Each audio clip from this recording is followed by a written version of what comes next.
क्या 2024 में फ्रेशर्स के लिए जॉब है कि जॉब कम हो रही है कि जॉब पूरी तरह से फिनिश हो रही है? बहुत सारे ऐसे आर्टिकल्स या यूट्यूब में आपको वीडियो मिलेंगे कि फ्रेशर्स के लिए 2024 में किसी भी टाइप की कोई जॉब नहीं है। मार्केट के अंदर फ्रेशर्स के लिए सबसे ज्यादा रिसेशन है। बहुत सारे कंपनी के अंदर ऑफर लेटर रिलीज हो चुके हैं लेकिन उनको ज्वाइनिंग लेटर्स नहीं मिल रहा है, कंपनी ज्वाइनिंग ही नहीं दे रही है। ठीक है, बहुत सारे ऐसे कॉलेजेस हैं जहां पर प्लेसमेंट का जो रेशियो है वो 20 to 30% डाउन हो गया और कहीं तो कोई सी भी कंपनी आ ही नहीं रही है। बहुत सारे ऐसे कॉलेज हैं जहाँ खासतौर से टीयर 2 कॉलेज की मैं बात करूं तो वहां पर जो प्लेसमेंट रेशियो पहले 70% था और आज के डेट में जो प्लेसमेंट रेशियो है वो 20 to 25% पहुंच गया है फ्रेशर्स के लिए। पैकेज भी बहुत कम हो चुका है। पहले package 20-25 lakh approx package, highest package आता था कंपनी के अंदर, अब ये 10 लाख के अप्रॉक्स हो गया और एवरेज पैकेज तो 2 to 3 लाख तक हो चुका है फ्रेशर्स के लिए। मतलब ये मैं नहीं बोल रहा हूँ, ये बहुत सारे अलग अलग टाइप के एजेंसियां बोल रही हैं, बहुत सारे अलग अलग टाइप के न्यूज़पेपर्स में भी आपने देखा होगा, बहुत सारे अलग अलग टाइप के मैगजीन्स में आपने देखा होगा। इवन यदि आपको चेक करना है तो आप गूगल के अंदर बहुत सारे आर्टिकल्स भी पढ़ सकते हो। ठीक है, इसी के अंदर एक आर्टिकल है बिजनेस इनसाइडर। ठीक है, जिस आर्टिकल्स का पूरा डिटेल्स मैं आपके सामने बता रहा हूँ, ये आर्टिकल्स एक नामी जामी आर्टिकल्स का सोर्स है ये। ठीक है, ये आप गूगल में भी चेक कर सकते हो। इन्होंने स्पेशली बताया हुआ है कि 2024 में जॉब मार्केट की क्या हालत है स्पेशली फॉर फ्रेशर्स। ठीक है, तो 30% of IIT Bombay student could not gate placements. अब आप यहाँ पे देखिए कि आईआईटी बॉम्बे के जो स्टूडेंट्स हैं उनको भी प्लेसमेंट नहीं मिल रहा है। उनमें से भी 30% of IIT Bombay student could not gate placement. 30% बहुत बड़ा रेशियो होता है और ये तो टीयर फर्स्ट कॉलेज की बात हो रही है। सबसे जो नंबर 1 कॉलेज है पूरे इंडिया के अंदर उसकी बात हो रही है। हालांकि बाद में आईआईटी बॉम्बे ने इसको डिनाई किया, उन्होंने बोला कि 6.1% जो स्टूडेंट हैं जो किसी भी तरीके से कुछ एलिजिबिलिटी क्राइटेरिया उनकी नहीं थी वही प्लेस नहीं हुए हैं। उन्होंने इनकी इसकी सफाई भी दी है। पर मार्केट के अंदर ऐसा नहीं है। मार्केट के अंदर अभी थोड़ा सा फ्रेशर लेवल पे या जो आईटी कॉलेजेस के अंदर बहुत सारी कमी देखी गई है। इवन जो टीयर 3 कॉलेज है वहां पे तो कोई कंपनी आ ही नहीं रही है। वहां पे सिर्फ पेपर के अंदर कंपनी, और कंपनी आती भी है तो वो ऐसी कंपनी आती है जिनका कोई भी प्री प्लेसमेंट ऑफर नहीं रहता, वो इंटर्नशिप के लिए बच्चों को हायर कर रहे हैं। तो एक्चुअली जॉब मार्केट में ऐसा क्या है, जैसे शेयर मार्केट तो बहुत बढ़ रहा है, जैसे कुछ बच्चे ऐसे भी हैं या कुछ लोग शेयर मार्केट को जॉब मार्केट से कंपैरिजन करते हैं कि शेयर तो बढ़ रहा है, टीसीएस का शेयर बढ़ रहा है, इन्फोसिस का शेयर बढ़ रहा है, तो ये लोग रिक्रूटमेंट क्यों नहीं करते? तो शेयर एक अलग चीज है, रिक्रूटमेंट एक अलग चीज है। ठीक है, मतलब कंपनी कहीं पर भी लॉस में नहीं है। मैं आपको ये भी बताना चाह रहा हूं कि कोई भी आईटी कंपनी लॉस में नहीं है, सभी कंपनी फायदे में ही है। तो अब आप खुद दिमाग लगाइए कि जब कंपनी तो फायदे में है, ठीक है, जो भी कैंडिडेट है उसको कंपनी रिक्रूट क्यों नहीं कर रही है, हायरिंग क्यों नहीं कर रही है? और इवन एक्सपीरियंस प्रोफाइल में बहुत हायरिंग हो रही है। एक्सपीरियंस प्रोफाइल में हायरिंग की कमी नहीं है। यदि 2 years 3 years 4 years 5 years 6 year के अंदर यदि आप जॉब सर्च करोगे तो बहुत अच्छी हायरिंग आपको मिल जाएगी।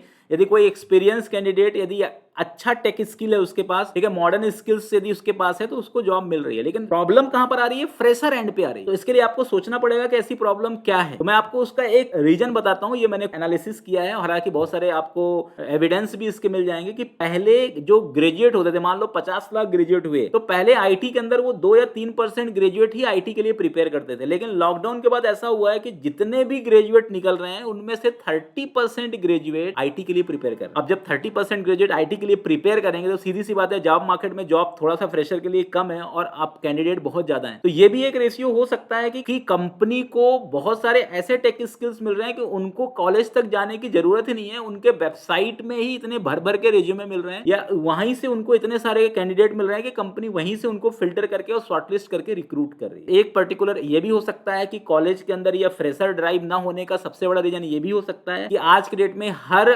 आईटी कंपनी अपना खुद का इंटरनल प्लेसमेंट ड्राइव रखती है, इवन इंटरनल वॉक इन रखती है और वहां से कैंडिडेट को रिक्रूट कर रही है। ठीक है, तो आईटी के अंदर जॉब रेशियो में ज्यादा फ्लक्चुएशन नहीं है। जॉब रेशियो में मैं मान सकता हूं कि देखो 10% to 20% फ्लक्चुएशन तो है मार्केट के अंदर, लेकिन इतना भी नहीं है, बस कैंडिडेट बहुत ज्यादा बढ़ गए। तो यदि आपको फ्रेशर लेवल, मैं आपको ये बिल्कुल नहीं बोल रहा हूं कि फ्रेशर लेवल के जो कैंडिडेट है उनको जॉब मिलेगी ही नहीं, आप आईटी सेक्टर की प्रिपरेशन भी मत करिए, ऐसा मेरा कंसर्न नहीं है या ऐसा किसी एजेंसी का कंसर्न भी नहीं है। आप हर एजेंसी के अंदर यदि आप जाओगे, जैसे मैं बिजनेस इनसाइडर्स से यदि मैं रिसर्च करके आपको बता रहा हूं, तो यदि आप इसके नीचे जाओगे तो इसने बताया भी है कि यदि आपको जॉब मार्केट में जॉब गेट करना है तो आपके पास क्या क्या होना चाहिए, क्या क्या ऐसा कर सकते हो, व्हाट शुड यू डू। ठीक है, तो इसका सबसे बड़ा ये रीजन ये है कि इसमें स्पेशली लिखा गया है कि आपको सिर्फ डिग्री, देखो यहां पर ये पॉइंट बहुत इंपॉर्टेंट पॉइंट है। कुछ लोगों को ऐसा लगता होगा कि उनकी डिग्री 90% की है तो कंपनी उनको बिल्कुल सीधी बात है सीधे डायरेक्ट एंट्री कर देगी, भैया ये 90% आप लाए हो और ये चेयर आपके लिए, आप इसमें बैठ जाइए। ऐसा बिल्कुल नहीं है। आपका जो डिग्री है या डिग्री के अंदर का जो परसेंटेज है ना वो ज्यादा मैटर नहीं करता है। आपकी डिग्री चाहे कितनी भी अच्छी हो, आप एमटेक किए हो, अभी भी कुछ लोगों के पास गलतफहमी है कि वो एमटेक कर लेंगे, पीएचडी कर लेंगे या बहुत सारा कोई मास्टर डिग्री अच्छा ले लेंगे तो उनको आईटी कंपनी के अंदर जॉब लग जाएगी। देखो आईटी कंपनी में फ्रेशर रिक्रूटमेंट ड्राइव में आपका डिग्री इतना मैटर नहीं करता जितना मैटर स्किल करता है। ठीक है, आप डिग्री किसी भी स्ट्रीम में रखो, इवन आज के डेट में तो जो बीबीए किया हुआ है या बीसीए किया हुआ है या बीकॉम किया हुआ है, इवन जो बीए किया हुआ है वो भी आईटी के अंदर अप्लाई कर सकता है, क्योंकि अब स्टार्टअप का एज है। ये जो एज चल रहा है, ये जो जनरेशन चल रहा है, ये स्टार्टअप एज चल रहा है। इसमें जो बड़ी बड़ी आईटी कंपनी है ना वो सिर्फ एक्सपीरियंस लोगों को हायर कर रही है। आपको यदि फ्रेशर लेवल पे जाना है तो आपको स्टार्टअप के लिए प्रिपेयर करना है। आपको ये सोचना है कि स्टार्टअप कंपनी किस पे काम कर रही है और उसके लिए अपने स्किल्स को भी आपको ऐसा डेवलप करना है जिससे आप अपने कंपटीटर से 10 गुना ज्यादा हो, मतलब 10 times more skills as compare to normal peoples or normal students जिनको पता भी नहीं है कि क्या क्या प्रिपरेशन करनी है। कुछ लोगों को ऐसा लगता है कि बस उन्होंने एक कोई लैंग्वेज जावा कोड कर लिया, एक दो प्रोजेक्ट बना लिया और आप इंटरव्यूज के लिए चले गए। आपका प्लेसमेंट अब नहीं होगा, ये प्लेसमेंट पहले हो जाता था। अब आपको स्पेशलाइजेशन चाहिए। यदि आप जावा भी सीख रहे हो तो आपको जावा कोर भी सीखना है, आपको फ्रंट एंड के अंदर रिएक्ट या एंगुलर सीखना है। ठीक है, आपको इसके लिए मैंने बहुत सारे वीडियो बताए, मैं अभी थोड़ा सा ब्रीफ कर देता हूं। आपको Spring Boot, Hibernate, JPA, even AWS, DevOps, AI, इन सब का कॉम्बिनेशन सीखना है। आप सोचोगे अब इतना सारा चीज कैसे सीखे? बिल्कुल सीखिए, क्योंकि 4 साल की डिग्री के बाद आपको 1 साल अपने स्किल पे देना ही होगा, या कि डिग्री के साथ भी आप स्किल्स दोगे तभी आपकी जॉब लगेगी, अदरवाइज आपकी जॉब नहीं लगेगी।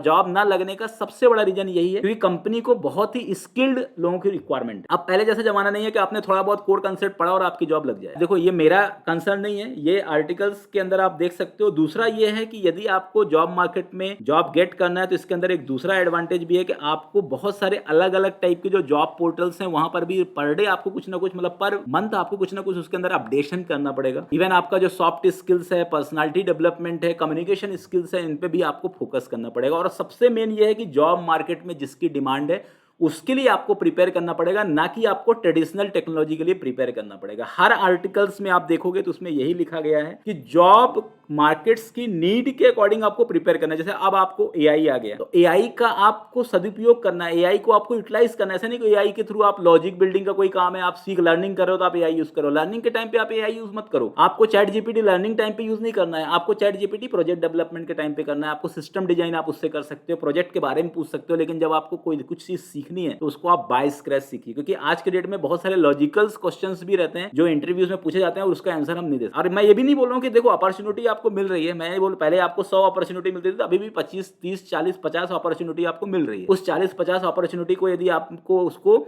सक्सेस में कन्वर्ट करना है तो उसके लिए मैं जो टेक्नोलॉजीज आपको बता रहा हूं, जो टेक्निक्स आपको बता रहा हूं, कि अब आपको अकेला सिर्फ एक टेक्नोलॉजी से काम नहीं चलेगा, आपका सिर्फ फ्रंट एंड से काम नहीं चलेगा। Front end, back and, database, cloud tools और एआई टूल्स, इन सभी का नॉलेज आपको यदि है तभी आपका प्लेसमेंट होगा, चाहे आप फ्रेशर्स हो या जो लोग एक्सपीरियंस प्रोफाइल में भी अपने आप को प्रिपेयर करें। बहुत सारे कैंडिडेट मिलते हैं मेरे को और बोलते हैं कि हमारे को भी जॉब नहीं मिल रही है। मैं उनसे यही क्वेश्चन पूछता हूं कि आपने कुछ अपडेट किया? बोले नहीं हम तो उसी टेक्नोलॉजी में ढूंढ रहे हैं। तो कैसे मिलेगी भैया? अब टेक्नोलॉजी पूरी तरह से अपडेट हो रही है। जो लोग डॉटनेट में काम कर रहे थे वो डॉटनेट कोर में कन्वर्ट हो चुके हैं। जो जावा में नॉर्मल में काम कर रहे थे वहां पे angular plus AWS plus spring boot plus micro services में काम हो रहा है। जो लोग अब पीएचपी के अंदर काम कर रहे थे, पीएचपी पूरी तरह से कन्वर्ट हो गया, पीएचपी फुल स्टैक में कन्वर्ट हो चुका है। उसमें लारावेल और एंगुलर या रिएक्ट की आपको डिमांड है, तो आप अपने आप को अपडेट करोगे तो जॉब मिलेगी। तो मैं जो एक्सपीरियंस प्रोफाइल के लोग हैं उनको भी ये सजेशन देना चाहता हूँ। फ्रेशर्स को तो मैं देना चाहता हूँ कि फ्रेशर्स अब वो कॉलेज पहले जैसा फ्रेशर मत समझो कि सीसी प्लस प्लस और डीएसए कर लिया तो आपकी जॉब लग जाएगी। सीसी प्लस प्लस और डीएसए करने के बाद जॉब किनकी लगती है? जो टीयर 1 कॉलेज के, और अब तो उनकी भी नहीं लग रही है, उनको भी स्पेशलाइजेशन की रिक्वायरमेंट है। तो आप तो टीयर 2, टीयर 3, टीयर 4 कॉलेज के हो, तो आपको तो पूरा स्पेशलाइजेशन करना पड़ेगा। और आपको बड़े बड़े ख्वाब नहीं देखने हैं कि आपको बिल्कुल टेक ऐसे पर्टिकुलर कि 10 लाख या 20 लाख या 30 लाख के पैकेज में ही जाना है। ठीक है, आपको अभी ये सोचना है कि आपको एंटर होना है, आपको अभी पैकेज नहीं देखना है। आप साल भर तक आप इस तरीके से सोचो कि आपको बस कंपनी में एंटर होना है और आपको कुछ नया सीखना है, आपको अपने आप को प्रैक्टिकली इंप्लीमेंट करना है, आपको टेक्नोलॉजी के अंदर प्रोजेक्ट डेवलपमेंट करना है, आपको प्रोजेक्ट के अंदर की चीजें पता करनी है। आप देखो जितनी ज्यादा टेक्नोलॉजी आप अपने स्टैक में ऐड करोगे उतनी जॉब आपकी सिक्योर होगी। अब डेटा एनालिटिक्स, अब मैं आपको देखो टॉप 5 बता देता हूं मॉडर्न के अंदर क्या क्या है। डेटा एनालिटिक्स हो गया, डेटा साइंस हो गया, एडब्ल्यूएस हो गया, डेवऑप्स हो गया। ठीक है, इवन आप मर्न स्टैक सीख सकते हो, मेन स्टैक सीख सकते हो, और यदि आप जावा सीख रहे हो जावा फुल स्टैक सीखो, यदि आप डॉटनेट सीख रहे हो डॉटनेट फुल स्टैक सीखो। ठीक है, इन सभी टेक्नोलॉजीज को सीखो और साथ में एआई टूल्स भी सीखो। ठीक है, इन सबको सीख करके ही आपकी जॉब फ्रेशर लेवल पे लग सकती है। है और बिल्कुल पॉजिटिव सिनेरियो में रहो। देखो निगेटिव सिनेरियो में रहो, अभी टाइम लगेगा। जैसे पहले 6 महीने लगते थे जॉब प्रिपरेशंस के लिए, अब आपको साल भर या 1.5 साल या 2 साल लग सकते। गवर्नमेंट जॉब के लिए तो आप 4-4 साल तक देते हो, आप सोचो, ठीक है। कुछ लोग तो गवर्नमेंट जॉब के लिए 5-5 6-6 साल तक देते हैं। इसके लिए आपके पेरेंट्स भी उसके लिए एग्री होते हैं। लेकिन जब आप प्राइवेट सेक्टर में आप 1 साल आपकी जॉब नहीं लगती तो आप फ्रस्ट्रेशन में जाते हो, डिप्रेशन में जाते हो, ठीक है। कोई अदर जॉब ज्वाइन कर लेते हो, कोई कॉल सेंटर आप ज्वाइन कर लेते हो। तो ऐसा बिल्कुल डाइवर्ट नहीं होना है। अभी समय लगेगा क्योंकि कंपटीशन टफ है। जॉब सबकी लगेगी, लेकिन आपको पेशेंस रखना है, पॉजिटिव माइंड सेटअप रखना है। आपको नई नई चीजें अपने रेज्यूमे में, अपने स्किल में सीखना है, ठीक है। आपको लाइव प्रोजेक्ट डेवलपमेंट करना है। प्रोजेक्ट्स को आप बना करके आप अपने गिटहब के अंदर जाकर उसको पब्लिश करो, ठीक है। कवर लेटर आप प्रॉपर बनाओ, प्रॉपर रेज्यूमे बनाओ, अपना कम्युनिकेशन स्किल स्ट्रांग करो। डेफिनेटली आपकी जॉब लगेगी। Thank you.